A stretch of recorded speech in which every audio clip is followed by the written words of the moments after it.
Hello and welcome to this video in which we are going to take a look at 10 golf gear trends for 2022. Now, I'm joined by Joel and Dan, and between us, the three of us have seen the majority, I'd say, of equipment that's been launched into the market so far this year. And we've identified a few trends within different categories of golf equipment that we're going to highlight. Now, Joel, starting with one of your categories that you look after for Golf Monthly, and that's irons.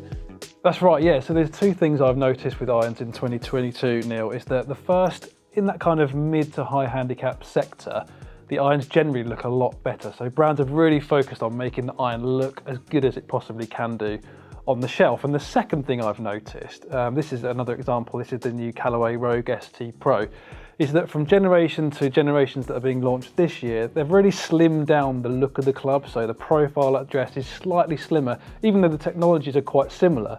Brands are managing to pack in similar levels of forgiveness into a more compact, streamlined chassis. And I think that it's a bit more aspirational for golfers who are looking to improve. They want forgiveness, but they don't want to look down on a chunky looking head, which is before, that's how you've got forgiveness, is through a large head. You're able to get it with much more compact looking irons down behind the ball. And I think that's a change that a lot of golfers of different abilities, but especially that mid to high handicapper, will really appreciate. So then, Joel, a quick question. Are they actually more forgiving? It's a good question, and it's very hard to quantify forgiveness, but anecdotally, the testing I've done on the launch monitor out on the golf course, you seem to be getting away with as much, if not maybe a little bit more, on those slight off-centre hits. So shots that you misstrike will often get pin high, whereas before they would be falling short of the green. And also the control of direction is also something I've noticed that I've been able to do a lot more with the new clubs compared to old clubs, especially with the new TaylorMade Stealth, for example. It was really, really accurate for me. So in terms of trends, in terms of performance, we're seeing smaller heads giving you just as good performance. One very last thing on this. Does that leave a gap? So for those people who are watching this video who want something a little bit chunkier, who want something that feels a bit more forgiving, what is there for them? Are all the brands vacating that area? No, it's a good point, Neil, because there are some exceptions to the rule that I've talked about. So we've seen irons from Cobra, for example, the LTD X, it still has a really big chassis. So there are some super game improvement irons out there, but generally we're seeing brands try to slim down their game improvement options. Okay, so for the next one, we're going to talk about shoes. And Dan, this is yours. And we're going to look at more athletic styling within spikeless shoes, is that fair? Yeah, definitely. I've had a lot of shoes to test already this year. I think a great example of one to start is the FootJoy Fuel. One of the more sporty ones I think we've seen from FootJoy in a while. I think mostly in the spikeless category. Last year we saw a lot of traditional looking shoes that, again, I'll reference FootJoy with the Premier. And I think this will sort of put people of my age, perhaps a bit younger, into some slightly more traditional brands. I don't know what you think about do you prefer a sportier shoe or a more brogy style? Well, I do prefer the more traditional style shoe, but what I like in particular about this one is that it's still fairly traditional. Like, you could wear those with trousers or shorts. It's got the sort of really sporty styling on the bottom, but it's not too kind of out of the ordinary. It's not too in your face. Maybe that's my age. It's got the hit of colour as well, I think, you know, and so it is a little bit of both. And I think even with the Tour 360 from this year, a lot sporty, even for what is already a sporty shoe. So I'm enjoying seeing this, and I think it'll attract a lot of younger golfers into some slightly different brands. And Dan, let me ask you, you've tested a lot of golf shoes. We're seeing more spikeless shoes being launched now. Are you seeing a drop-off in the grip that you get from a spikeless golf shoe versus a cleated shoe? No, and unless you're playing in biblical weather, I think you're getting pretty much an all-year-round shoe out of most spikeless shoes nowadays, which I like because it means you have to have less shoes, and they are a lot more comfortable generally off the course and on it. Right, so for the next one, we're going to talk about drivers. And in particular, there are two trends that I've noticed within the driver market this year. And I'm sure that most of you who have seen the drivers launched in 2022 may have also spotted this as well. And the first one is the matte black finishes that you can see on the crowns of the different drivers. I think, for me, the bar has been raised this year in terms of the looks of the drivers. If I just grab the TaylorMade Stealth from behind there, I just think that they're more aspirational than they were last year. What do you two feel about that? So I definitely prefer the matte black finish on a crown. What I would say is that potentially we're seeing alignment being not quite as easy as it was last year, especially with the Sim 2 as one of the most easy drivers to align on the market. And now we're seeing a lot of all black crowns, so I'm wondering if face angle isn't as easy to see in the address position. But I think the more I've tested this, the more I think that because there's a contrast between the red face and the black crown, you can see that face angle pretty well. So I think TaylorMade have done a pretty good job with the Stealth on that front. And then that leads to the second thing that I've noticed, which is duller impact sounds. Now that might not sound terribly exciting to people, dull impact sounds. No one wants something that feels lifeless, but they feel really powerful. In particular, the two that have changed, I'd say most this year, would be Cobra and Callaway. They've brought down those impact sounds. I like it, but I know not everybody does.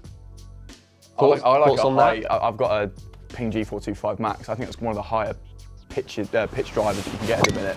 And I really like that. It feels like I can swing a bit easier to get the same amount of power. A dull sound makes me feel like I have to swing harder to get the power out of it. I know that's just sort of semantics. No, I think a lot of people feel that way. And it's interesting to see that Callaway and Cobra have kind of moved their drivers away from where Ping were, so leaving Ping in that space a little bit more. So something to keep your eyes peeled for sure. Right, well, you'll notice that we've brought in a couple of gadgets onto the table. Joel, what are these? So the next trend we're going to talk about is portable launch monitors or other gadgets that give you feedback on your shots. And I think the genesis of this was COVID, people locked down, wanting to hit shots at home, but also try and improve at home, get feedback on their shots. So that's kind of where the emergence of more affordable portable launch monitors came in. This is an example. We've got the Garmin Approach R10, and there's quite a few options that are coming in around that kind of $300 to $400 mark. So we're seeing your launch monitors that people can use at home. They're pretty basic, very easy to use. They're giving you covered speed, ball speed, estimated carry distance, and in some cases spin as well. So it's a useful tool to have at your disposal that's more affordable for more golfers. And I mentioned getting feedback on your shots. Another gadget I've got here is the new DeWiz. It's a wristband that works with an app that kind of tracks your hand path, gives you some really good swing graphics about how you're swinging it, gives you some really good feedback tools as well. So that's another product that I think golfers looking to get more feedback on how they're swinging it and how their shots are performing is something they should definitely try. And Dan, you've tried something that also fits within this category, right? Yeah, so I've tried a couple of things this year, similar to the DeWiz, the Blast Golf Swing Analyzer, which is sort of a sensor that goes into the top of your club that gives you smash factor, your tempo. I found it really good for. This was great for putting in my short game. So again, these devices that give you feedback at home or at the range, I think are really in vogue at the minute. And the PRGR portable launch monitor, I've raved about on my video review, my online review, for just over £200. Club head speed, ball speed, distance, something really portable you can have at the range. It's a good trend, and we're seeing prices come down as well. I know you said $300 to $500 there, but the two products I mentioned there under or around $200. So we're getting a lot more accessibility for those things as well. We'll put some links in below to where you can find some of these items on the Golf Monthly website if you're interested. Now, the main question I've got about things like this is they sound fantastic. I'd be sitting at home watching this thinking, right, I'm in.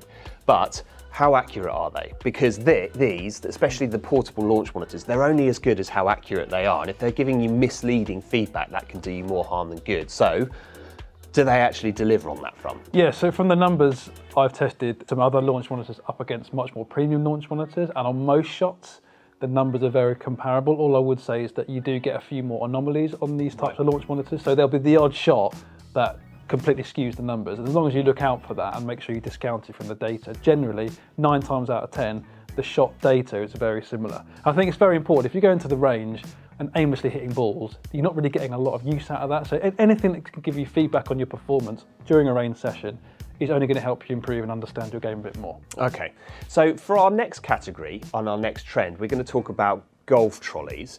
In particular, there's a sort of trend that we're noticing towards people maybe in the US walking a bit more and using golf trolleys or carts, or what are they called over in the US? Electric caddies. There you go, sorry. For Americans, yeah, we'll translate that. But push carts as well, I think, is the Americanization of that, but in the UK, electric trolleys. I think since the pandemic, this is anecdotal, I haven't been out there, but a lot of Americans are out of their buggies or ride on carts and are now having to walk the course. And you're seeing a lot of manufacturers now sort of educating or at least pushing people to the benefits of walking, the mental health benefits of being out walking and taking a bit more time with your golf. I know I prefer walking. So a lot of new electric trolleys coming out later this year, I think are sort of built around that, are going to aid people coming out of a buggy or a cart to walking for the first time. Lots of bells and whistles on it. They should be pretty good. I think golfers are seeing the innovations in the trolley market when it comes to GPS-enabled trolleys. You know, people seeing that are actually really enjoying the benefits of that, and obviously it removes the need for an external GPS, which you used to have on a buggy, now you can have it on a trolley and combine it all in one thing. Now that brings me on to the next one, Joel, because talking about combining tech together, there's another trend in this regard. If you're looking for a distance measuring device in 2022, you might well spot a new product within this category, I guess, where things have been combined. Yeah. Explain what I'm on about. It's a re-emergence of a type of product that we've seen a few years ago. You might have seen the Bushnell hybrid GPS rangefinder, which had laser functionality and GPS enabled within it on a screen. But we're seeing more of these types of device being launched in 2022. We've seen the new ShotScope Pro LX Plus, which has laser functionality, GPS clip-on and shot tracking enabled within it. So you can really cover all three bases in one device, which is great. There's also a voice caddy option. I think it's the T8, which has a little screen which shows you front, middle, back distances, as well as laser functionality. So I think, you know, I've used the M5 GPS electric trolley from Motorcaddy, and I tend to use a laser and the GPS distances about 50-50 during a round in certain situations. So to be able to combine those two types of functionality in one unit is going to be a lot more convenient for golfers and a lot more useful. I think adding the shot tracking in that ShotScope device is huge as well. I think that retail at £349 in the UK, and if you think an entry-level Bushnell is roughly that price as well for just a laser, I think that's a really competitive package. I'm excited for that one this year. Yeah, so if you are looking for new tech this year, there are some exciting things going on. Likewise, if you're interested in changing the golf ball that you use. So one trend that I've spotted, and I'm just going to grab a packet from behind me here, is in the three-piece urethane non-tour golf ball market. So we've seen the Wilson Triad launched. We've also seen the Srixon Q-Star Tour. I know there's another golf ball coming that sits into this category. And I just think it's an interesting one because obviously the manufacturers have identified that people do want an option that isn't going to cost them quite as much as a tour level premium golf ball, but they also want that option to be an all-rounder, something that performs really well off the tee and really well around the greens. And the general point I would make about these golf balls is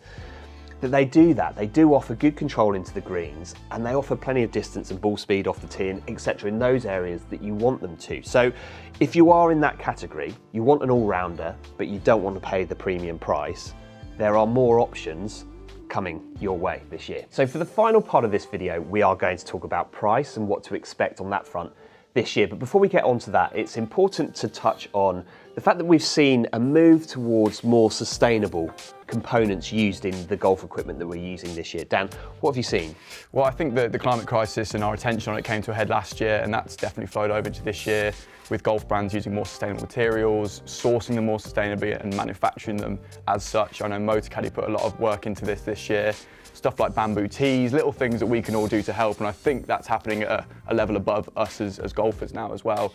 I know Adidas are trying to do a lot to reduce their plastic consumption as well. So shoes, apparel, I mean, Joel, any other brands that you're seeing sort of do this as well? Yeah, we're seeing the emergence of more sustainable apparel brands. I'm thinking of Ocean Tea, Reflow is another good one. These are products that we've tested here at Golf Monthly, and actually, yes, you do pay a little bit more for them, but the performance is just as good as any other product out there. So you can do your bit and you don't sacrifice any comfort or performance like that with these type of brands. Okay, so now that does lead us on to the price. So you mentioned that possibly the prices of those sustainable apparel brands may be being a little bit higher, but what are we seeing, Joel, across the board? Are we seeing what we thought we would, which is a trend towards higher prices, or not? From what we've seen so far, I would say prices this year in 2022 are relatively stable compared to last year. And don't forget, we saw with the COVID boom last year, participation levels were up, which means sales were up. So brands were able to take a hit on the costs of raw production, the cost of shipping, which have gone up significantly in the last year or so. Brands were able to absorb that because they were selling a lot more product. I personally think next year we're actually going to see prices rise quite significantly, because I don't think we're going to see as big a golf boom as we saw post-COVID as we are next year. So brands, they're taking a hit on it this year, but I think we're going to see prices go up next year as a result. And I mean, it's something that we've all seen in our own lives, buying whatever it is that we need to buy for ourselves. So yeah, something to keep your eyes peeled on. That's it for now. Thanks for watching. If you have any comments about these golf trends that we've talked through in this video, please do leave some comments below. We'd love to hear what you have to say. But that's it for now. Thanks for watching. We'll see you next time.